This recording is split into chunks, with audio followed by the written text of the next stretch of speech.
I'd like to welcome you all here tonight. For those of you who just came in to the theater here, to the venue, my name is Stephen Suddies and I'm with Metro Vancouver. Just a little bit of context for you. There's the speaker series that we have right now with tonight with Mark Angelo and Saturday with Dr. David Suzuki. The speaker series we've decided to implement this year in conjunction with the Special Park Districts Forum. So if you're wondering what has been going on and what the Special Park Districts Forum is, it's an annual gathering of leaders and professionals and managers from regional scale park systems here in British Columbia and also from across the United States. So Capital Regional District and Metro Vancouver are hosting or co-hosting it this year. So many of the people that are here for the week spent the first few days over in the Capital Regional District, and they're now spending 3.5 days here in Metro Vancouver sharing and exploring ideas and best practices for the management of regional park systems. So what we wanted to do was bring some of this here to the public and share with you some of the things that are being talked about. And tonight's session is Mark Angelo, who's going to be offering a presentation up on rivers and the work that he's done with rivers. I should point out as well that earlier in the evening you probably saw some of our red-shirted volunteers. Catching the Spirit is one of our youth programs, which is funded in part by Metro Vancouver, but also the Pacific Parklands Foundation. I'll get you guys just to stand up and wave.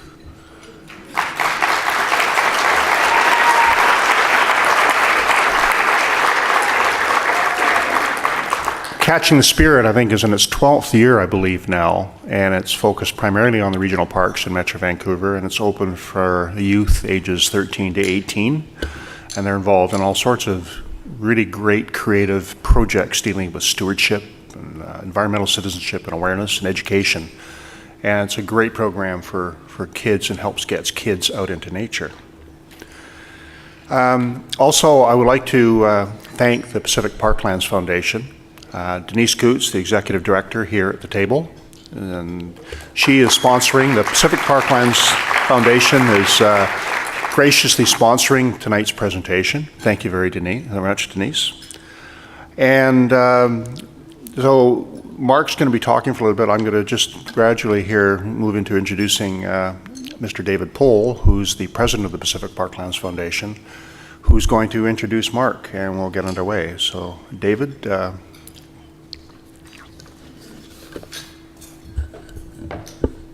Thanks, Stephen.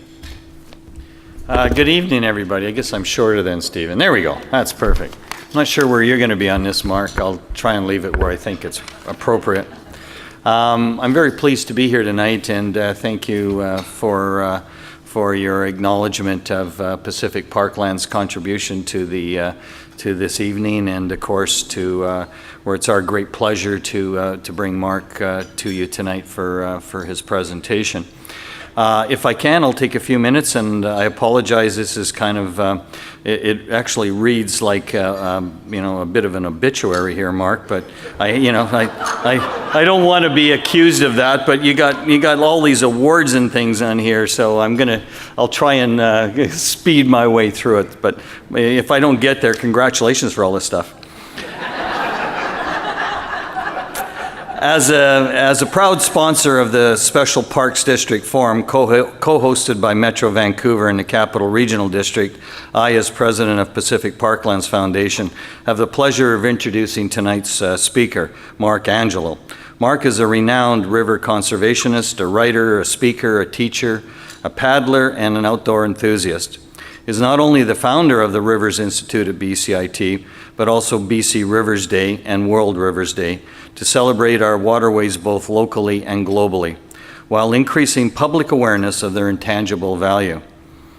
World Rivers Day always falls on the last Sunday of September. Mark's passion for our rivers and ecosystems and education and public awareness has earned him several prestigious awards, including the Order of Canada, Order of British Columbia, United Nations Stewardship Award, National River Conservation Award, Land Champion Award. Here we go. Okay, so special achievement and all this stuff. Anyways, he's very capable of talking to all of us tonight. And we have a lot to learn, and we do. And in all seriousness, we had the pleasure of having Mark speak to us at our foundation 11th anniversary lunchtime celebration a year or two back.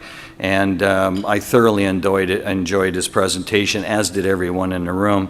And I know all of you are going to enjoy his presentation tonight, as it is as inspiring as well as informative. So please go help me in wishing a warm welcome to tonight's speaker, Mark Angelo.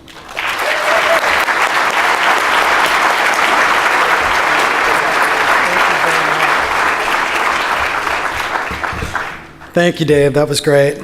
I've never heard my resume referred to as an obituary. So well, thank you very much. It's really good to be here and nice to see so many familiar faces in this room. I also want to congratulate the organizers of the Special Park District Forum. They have done an amazing job. And for those here, yeah, they deserve a round of applause for that. So much work goes into an event like this, and I know it's been underway and in the planning stages for a long, long time. And for those that have been attending the conference for the last 5 days, I know you've heard from some great speakers, including my friend Bob Peart, who talked to you at the beginning of the week and had some very pertinent things to say about the link between nature and health. And looking out at the audience, there's so many people here that I know, but I just want to acknowledge a few. First, I'd like to acknowledge the newly elected MLA for Vancouver Falls Creek, Sam Sullivan.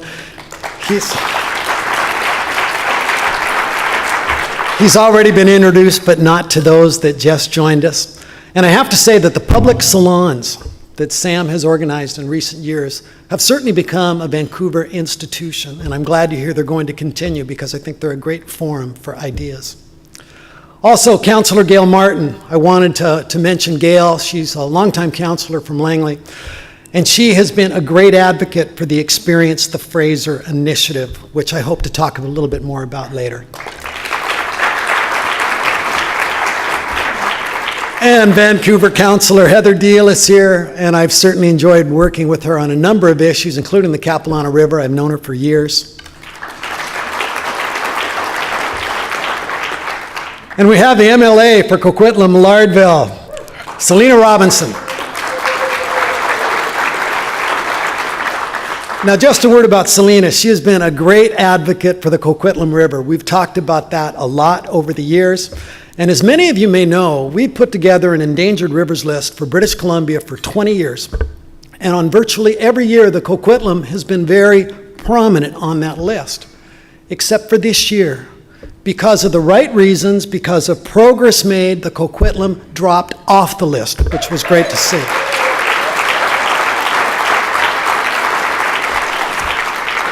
And so many other people here that have been an important part of my life, I can't name them all, but my good friend Peter Robinson is here from the David Suzuki Foundation. I just got a glimpse of Bob Gunn, longtime colleague of BCIT. Ken Ashley, I think, is here too.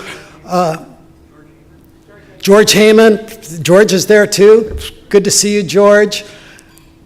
And also, lastly, I want to acknowledge a good friend and a great supporter of our river-related work on the Fraser and so many other waterways in Canada and around the world, Mr. Rudy North and his wife, Patricia.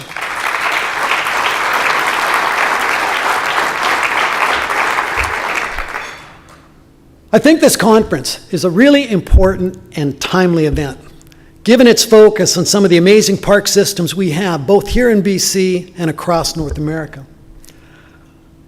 I happen to live just a dozen kilometers from here, and for those that are from out of province or out of country, I live in the city of Burnaby, a city that has dedicated 25% of its land base to parks and protected areas, which I think is amazing, 25%. That includes places like Burnaby Lake Regional Park, Deer Lake, Burnaby Mountain, the Fraser Foreshore. The city is also currently undertaking the development of an environmental sustainability strategy, which I think is a really exciting undertaking, and I'm just one of many citizen reps involved in the steering committee. And the process we're now going through in terms of collecting public input, it has really highlighted the importance of nearby parks and waterways to most people, and the extent to which these features contribute so much to the great quality of life that we enjoy in this part of the world. I also often think of my own childhood, when I actually lived right next door to Griffith Park, a massive, largely wild city park in Southern California. Some of our US guests may know of it. And the many days that I spent exploring its hills, its canyons, its creeks, certainly influenced me as I grew up, without question. And nature does have an amazing influence on youth. Now, I'm especially pleased to have the opportunity to talk to you tonight about waterways, because rivers have been such an important part of my life, both professionally and avocationally. From a recreational perspective, like many of you, I simply enjoy spending time along rivers. And I've been an avid paddler and a fisherman ever since I was a young boy. And I know many of you in this room share those same interests.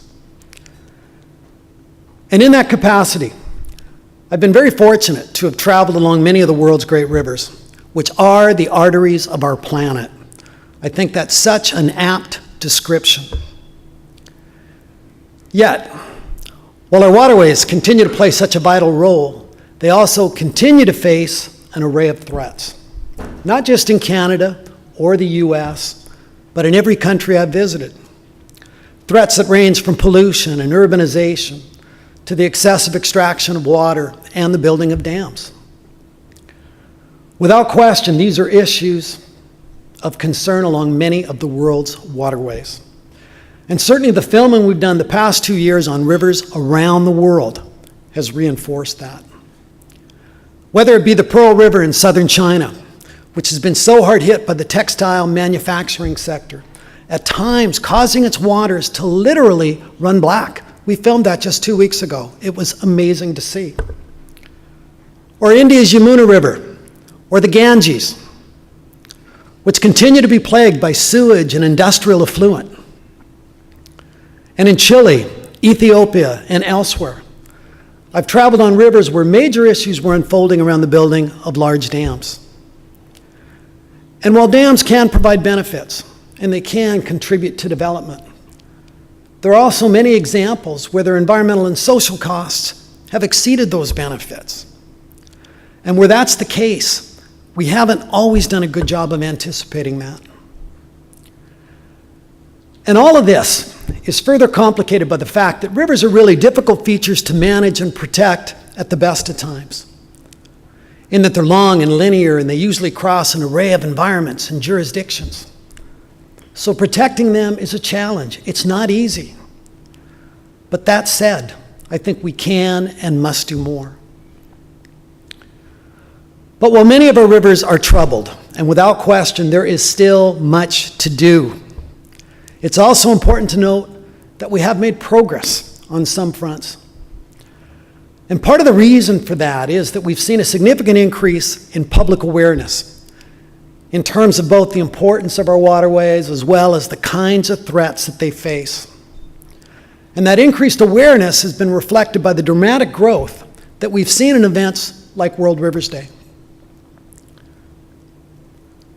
World Rivers Day is an event that has its roots right here in British Columbia, going back to 1980, when we organized a single cleanup on the Thompson River.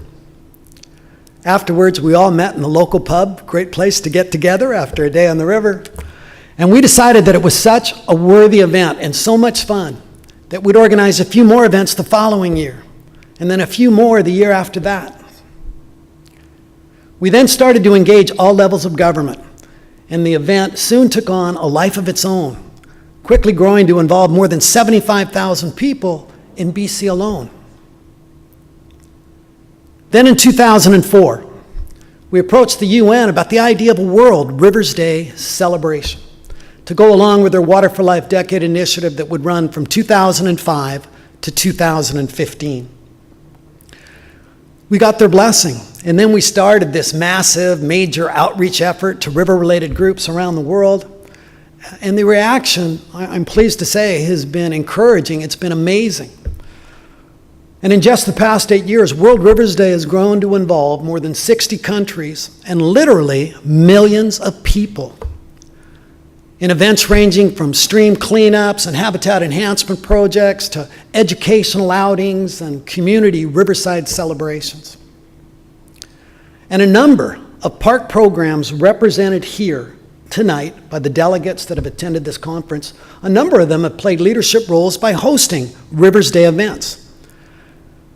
And certainly through your broader work to protect both terrestrial and aquatic ecosystems. You've set an inspiring example, so I congratulate you on your efforts. The success of Rivers Day, I believe, speaks to the fact that rivers really are close to the heart of most people. And I think the public in general want to see our waterways properly cared for. And it's that very sentiment that hopefully will bode well for the future.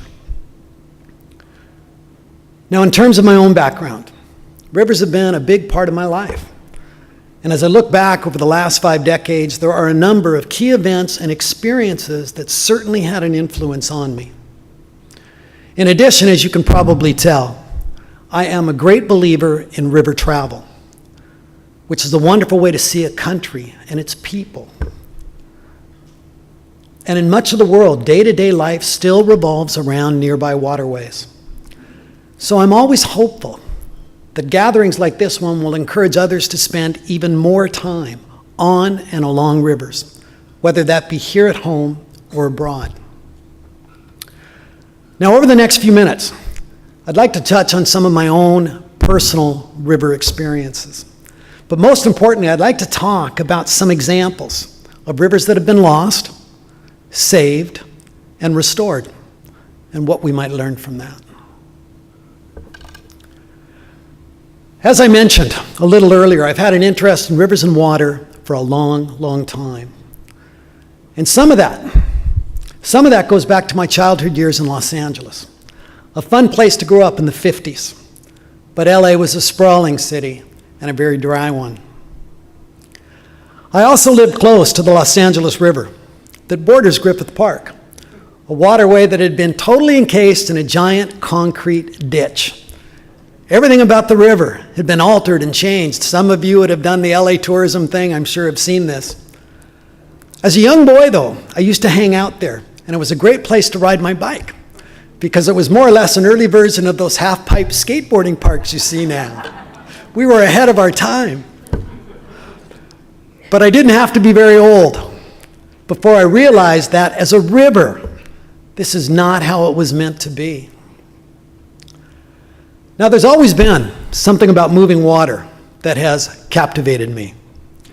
And as I got a little older, I found myself literally drawn to rivers.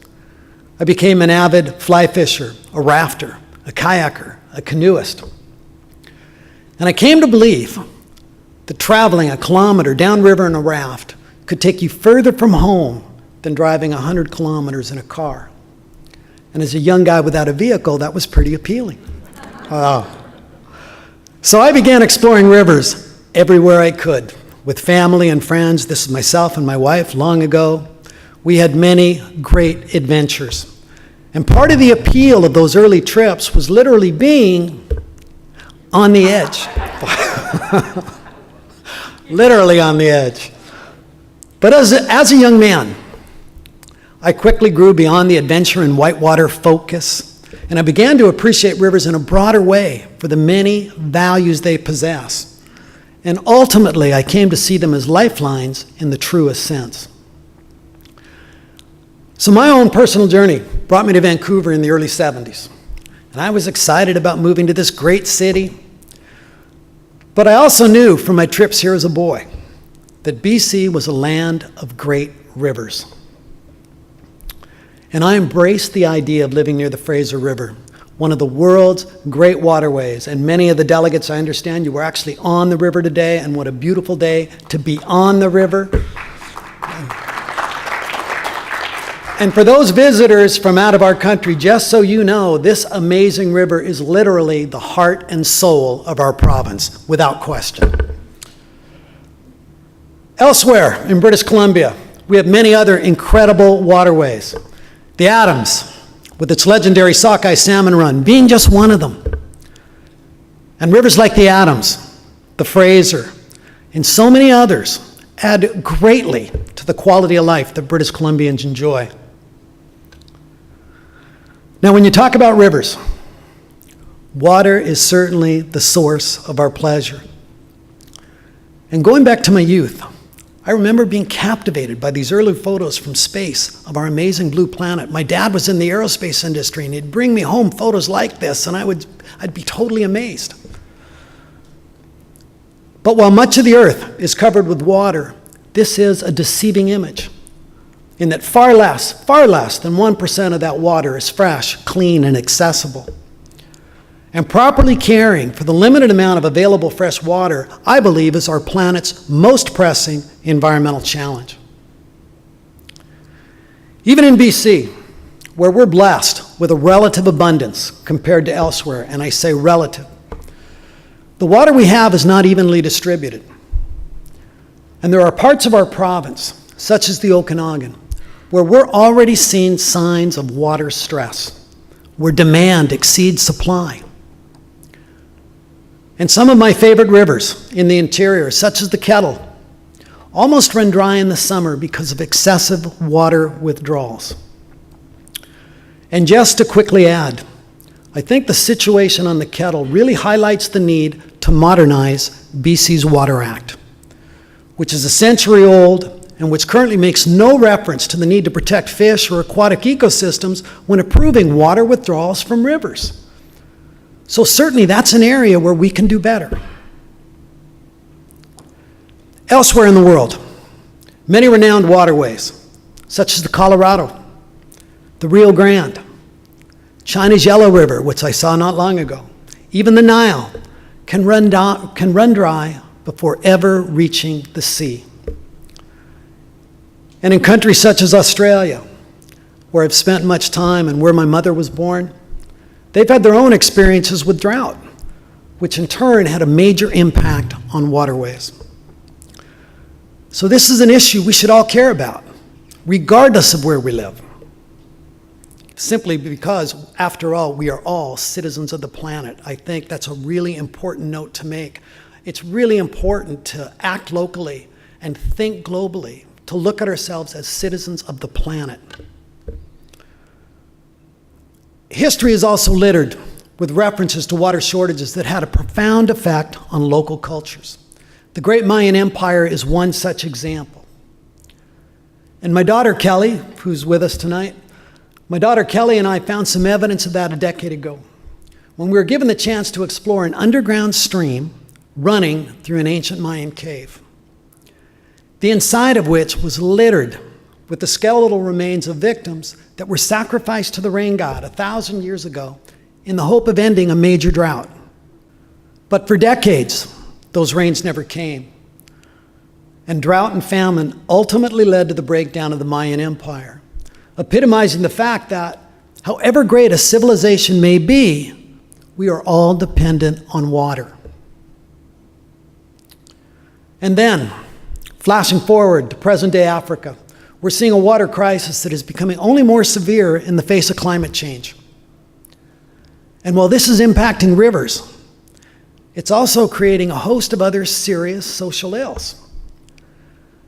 And just to digress a moment, that's why I'm so supportive of the work of charitable groups like WaterCan.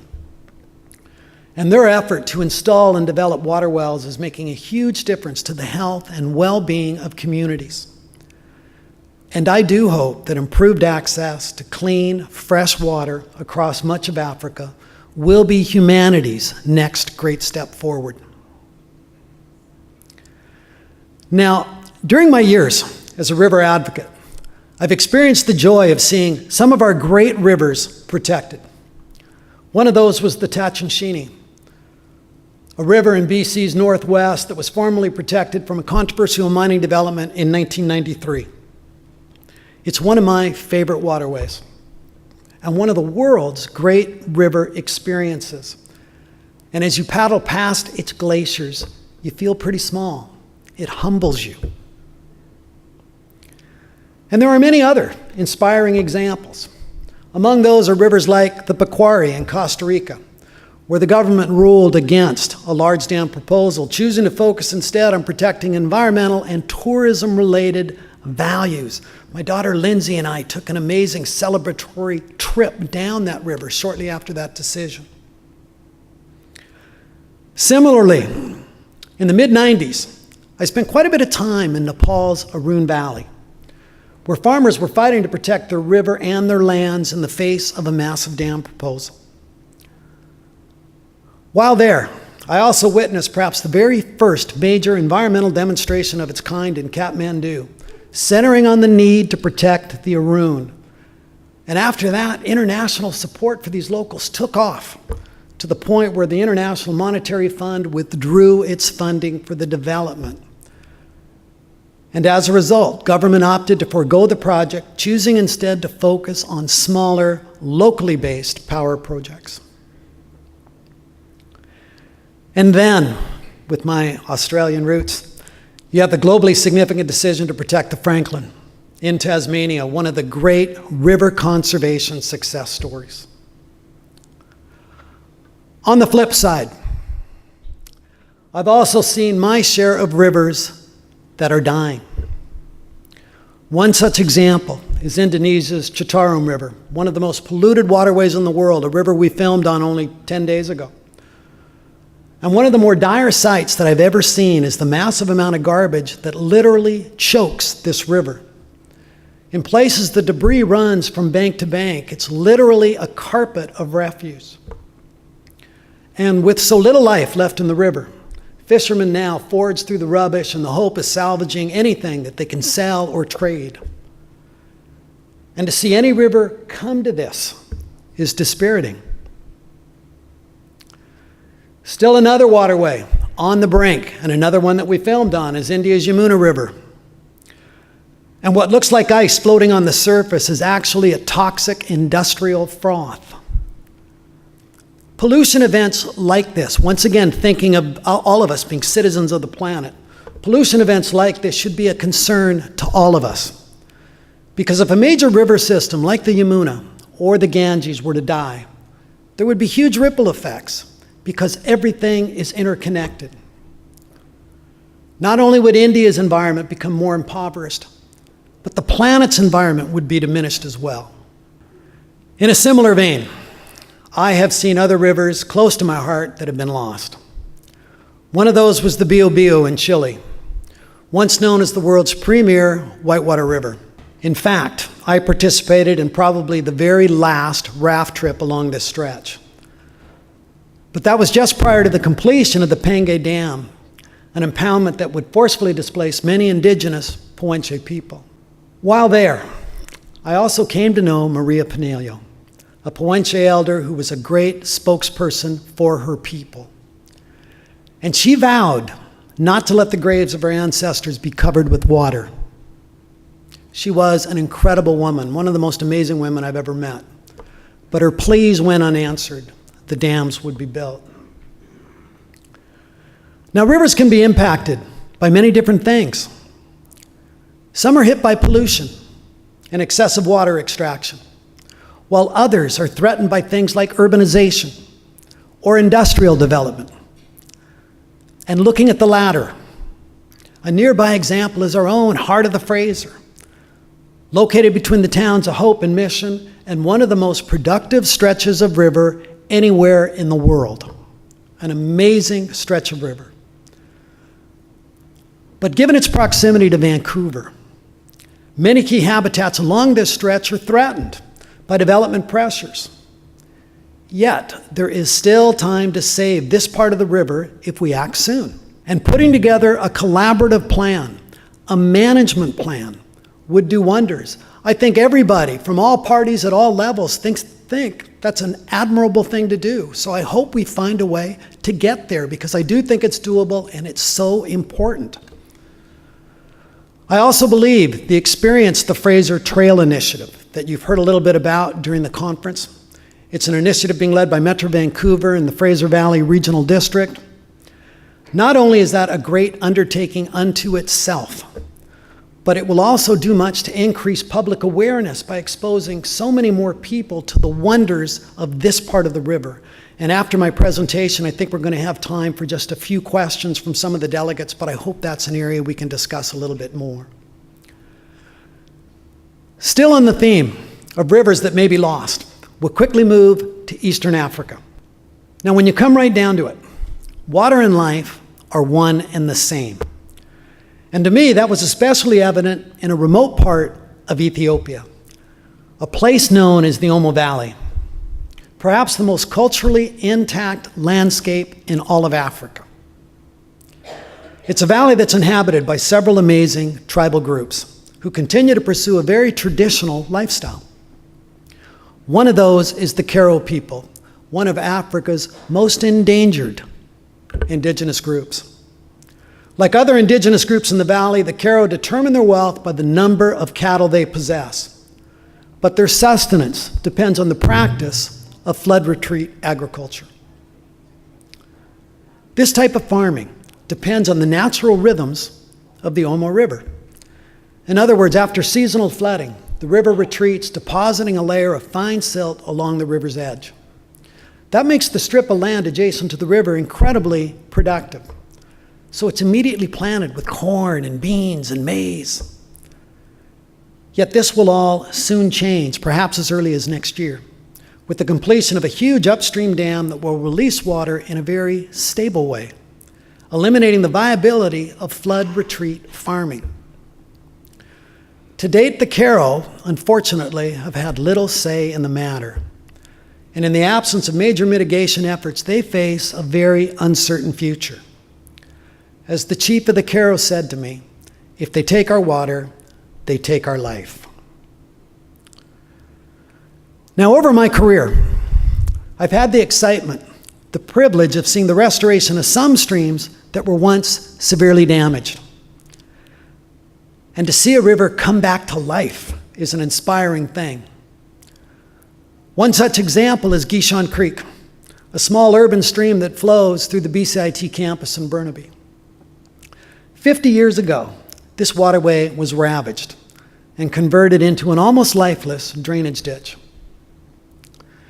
And yet, thanks to BCIT, its Fish and Wildlife Program, the Rivers Institute, and many, many others, this stream has been revived. Water quality improved, fish habitat enhanced, creekside vegetation restored. And the creek once again supports a healthy fishery. So the lesson from Gishon Creek is that we should never give up on any river. Similarly, in recent years, I've been going back to the Milltown Dam site just outside of Missoula, Montana. Now, I don't know if we have any Montana delegates here, but this is a particular issue that's close to my heart. Located at the confluence of the Blackfoot and Clark Fork rivers, this is close to where I lived long ago, very long ago, as a university student. And back then, the reservoir behind this dam was widely known as one of the most toxic sites in the United States due to the accumulation of heavy metals and residue from an upstream mine.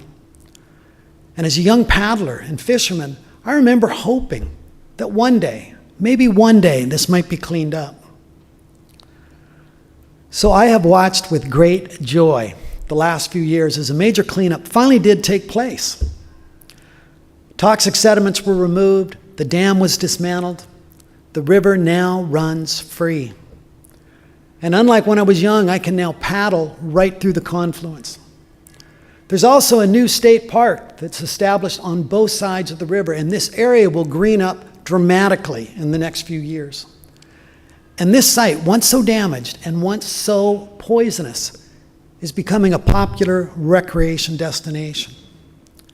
Examples like this give us hope and make me smile, and highlight the fact that if there's a will, then yes, we can in fact turn things around.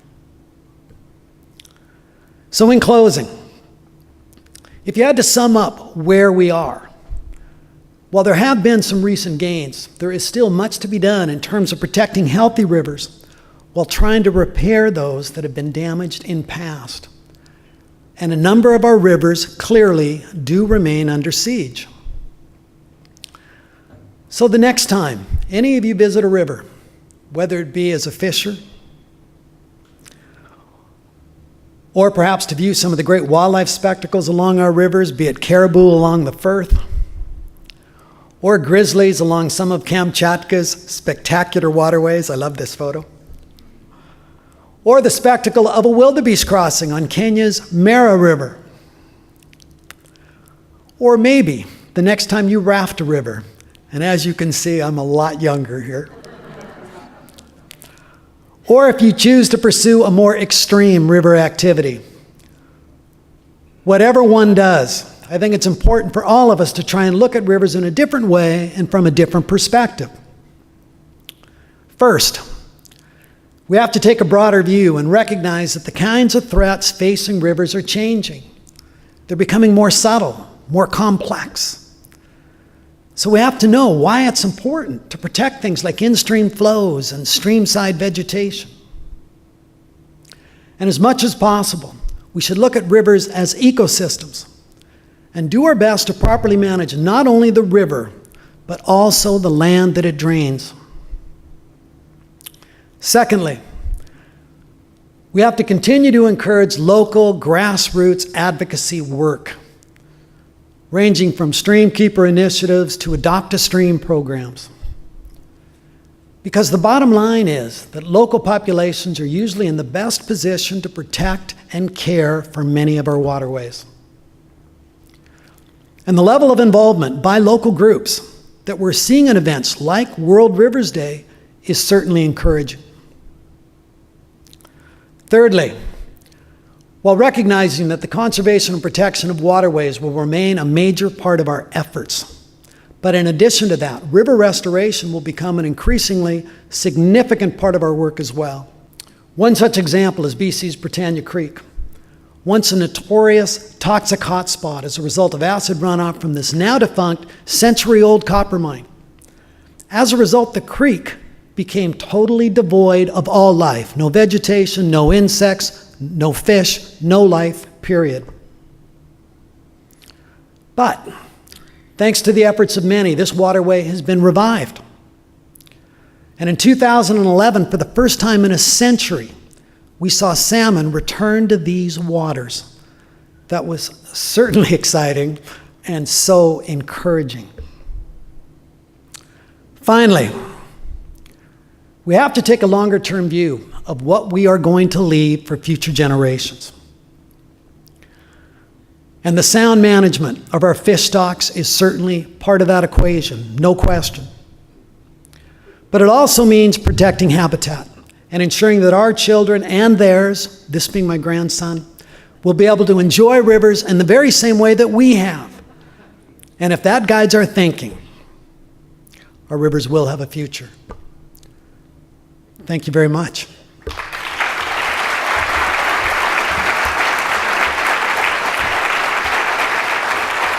Thank you.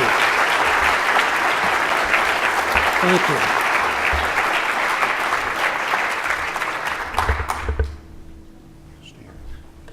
We do have time for a few questions. There's a microphone at each end there, so we'll just get that going. And Mark, I'll let you manage it. Thank you, Stephen. All right, we've got, I think, a few questions from delegates, I believe that.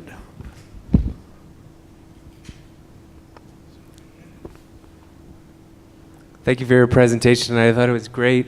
It reminded me of a local example of the recent return of salmon to Still Creek in locally here, and a lot of agencies, partners partnered around that project. And when the salmon did return, it was kind of surprised. The public had such a positive reaction. I'm wondering if you just might comment on that, one example, and the potential for those great success stories to really refocus public attention on the river. Yeah, which project was that? Still Creek? Oh, Still Creek. All right, yeah, I'd love to talk a little bit about Still Creek. We talked a little bit about river restoration efforts earlier, and Still Creek is one that's dear to my heart. We had an incredible return of salmon to this urban stream last year in Still Creek that was so meaningful and so exciting to me and other people in this room. When I first spent time on Still Creek, 40 years ago, It was one of the most polluted waterways in all of British Columbia. Suffered greatly from industrial pollution and had a great industrial history, silver plating companies, paint manufacturing firms. Sewage was a big issue. Still Creek was a mess.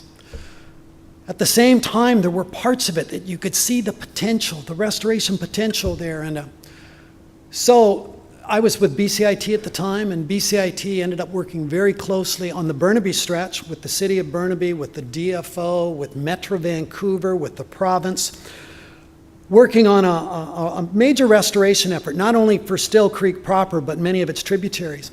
And over time, we started to see progress. And I knew things were getting better only because I would paddle it, and I would see fish in places, things like cutthroat trout that I didn't see before, or I'd see river otter in the creek that I didn't see before, and I knew they were feeding on fish. So I knew things on the Burnaby side were getting better. On the Vancouver side, they had a few more challenges. They had some big culverts. There's a huge 250-meter culvert that goes under the freeway, as an example. Well, they put baffles. They worked with the Gateway Project and other partners. Then baffles were placed in that culvert to make it passable to fish. On the Vancouver side, they also did some great work in terms of restoring and enhancing habitat. So I knew things were getting better. Well, anyway, this year, the ocean conditions were such, we had a great return of chum salmon that started moving from the Fraser up the Brunette River into Burnaby Lake. They got into Burnaby Lake because we've got an improved fish ladder there now, which is great. Then from Burnaby Lake, a lot of them went right up Still Creek, and others went right up Deer Lake Brook, which is close to where I lived. And November last year was a magical month for me because I could go down. We actually did some great filming on both creeks, but I could go down on the same day. I could go to Still Creek and see all these families and kids that were so excited. They had just learned about the salmon life cycle, and then right outside their back door, they're actually seeing it play out in real life in the creek. And then I'd come back to Burnaby and I'd go to a little creek called Buckingham Creek, which runs into Deer Lake, and the main outflow of Deer Lake is Deer Lake Brook, which runs down into Burnaby Lake. Anyway, the system's all connected. But same thing, I'd go to this little creek, Buckingham Creek, and it was chock-a-block full of salmon too. And just the feeling of locals, whether Vancouverites or Burnaby residents, they were so excited. And once again, I think there are so many positives to that, but it really highlights the point we cannot give up on any river, because if you can turn things around for a creek like Still Creek, you can turn things around anywhere if there's a commitment made and a plan is put in place and you stick to it over time. So yeah, to have salmon in the city, I will always remember the fall of 2011 as Vancouver, the salmon miracle in the city. So anyway, I hope that answers it, but it was a great partnership.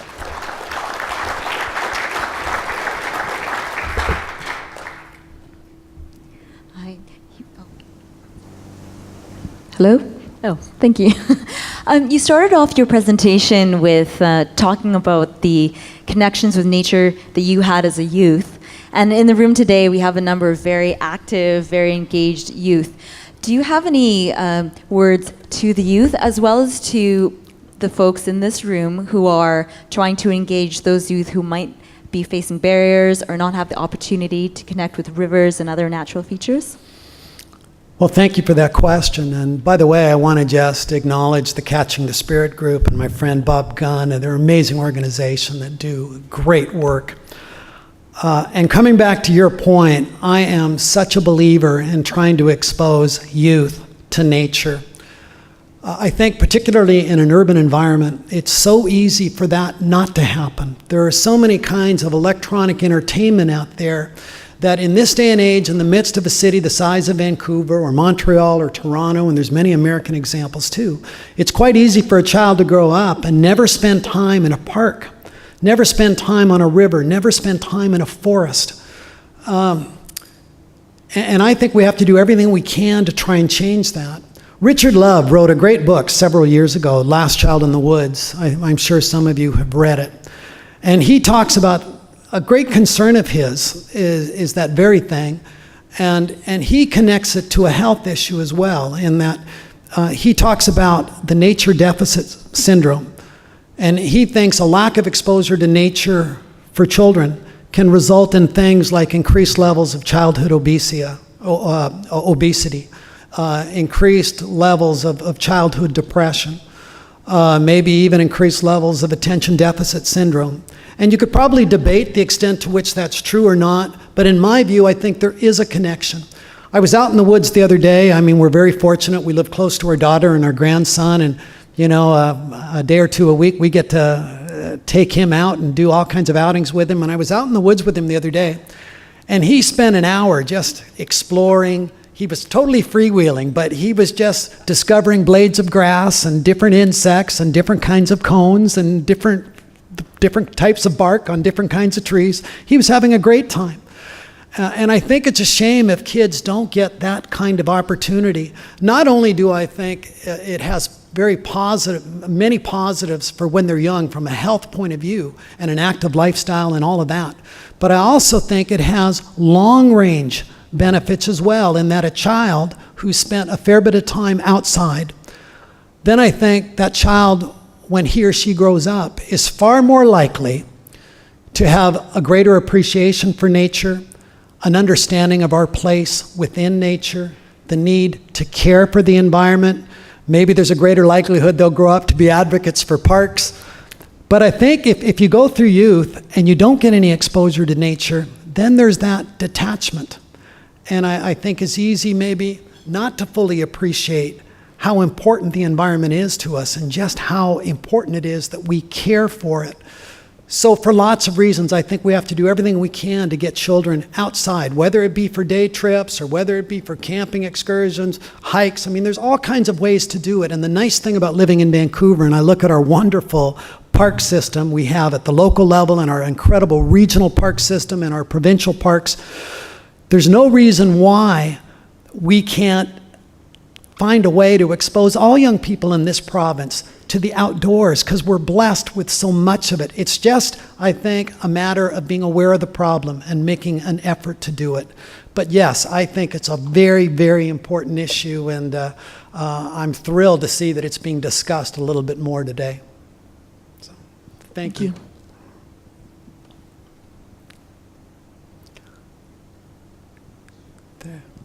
There's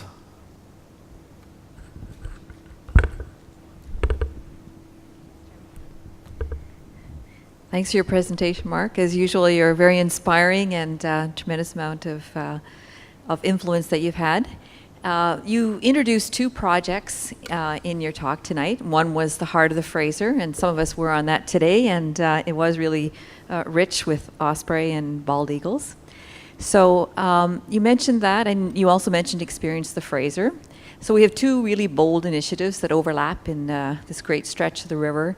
How might we work together, or how do you think that they can collaborate to achieve the benefits of both those projects and make the biggest impact?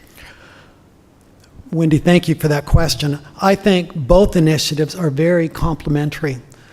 The Experience the Fraser initiative, I think, is so exciting.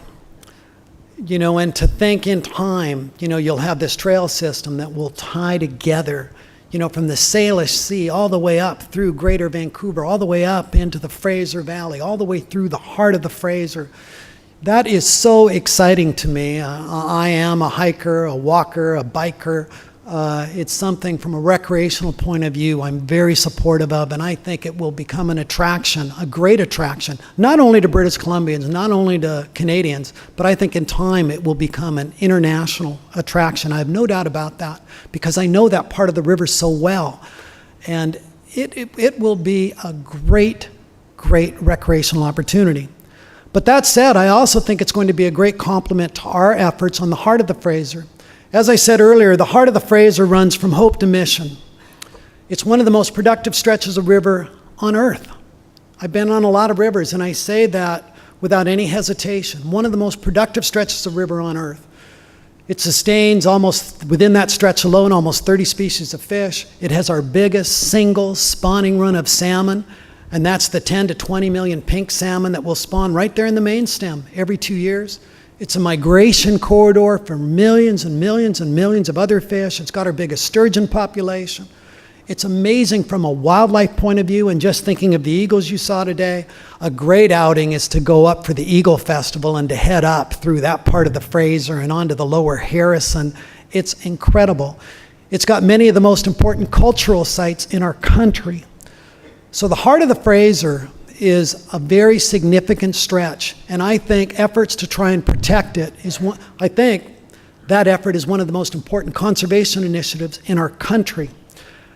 And most importantly, we do need a collaborative plan, a management plan. But another key element, if we are to have success in developing that plan and developing key habitats, a lot of it comes down to public awareness. And unfortunately, for most people, when they drive out to the Fraser Valley, they take Highway 1, the Trans-Canada.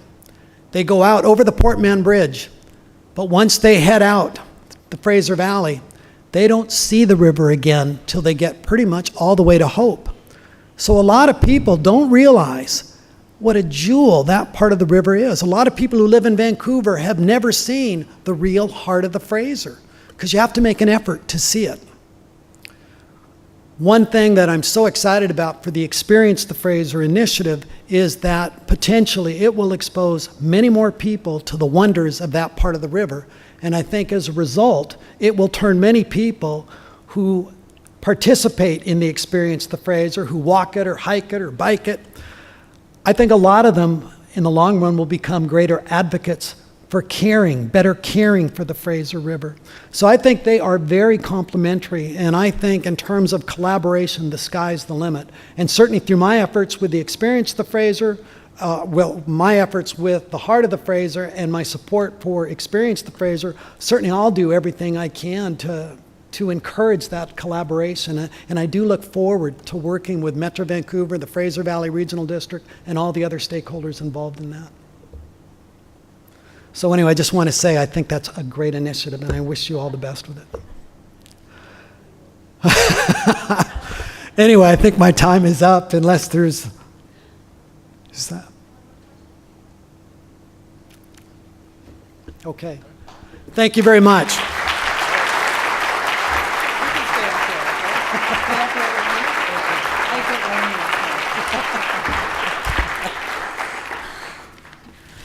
Wasn't that a wonderful presentation?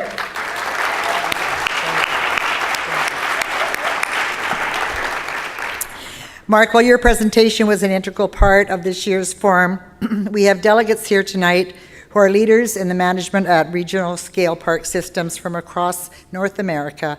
And of course, you can see we opted to open your talk to the public, and we're so happy that so many of you took advantage of Mark's talk tonight. So thank you for being here, and I'm sure you enjoyed it as much as we all did. Metro Vancouver provides residents with access to some of the finest regional parks in the world. Yet there is one relatively little-known project we have been working on with our colleagues in the Fraser Valley Regional District, supported by the province of BC, and you touched on it, Mark. Experience the Fraser, something that's very near and dear to my heart. It's precisely the kind of project which gets people thinking about not only this great river running through the region, but its importance as one of the great rivers of the world. And if anybody's interested, there's a table of information over to the side. You're more than welcome to take anything you'd like off that table to learn about Experience the Fraser. So Mark, on behalf of Metro Vancouver and the Capital Regional District, co-host for SPDF 2013, along with our many partners and guests, I would like to thank you for all your work in being such a fine advocate of rivers, and would also like to thank you for such a wonderful presentation. And please accept this walking stick for the trails along the Fraser. Thank you, Mark. Thank you. Thank you. Thank you. Is Denise coming up now?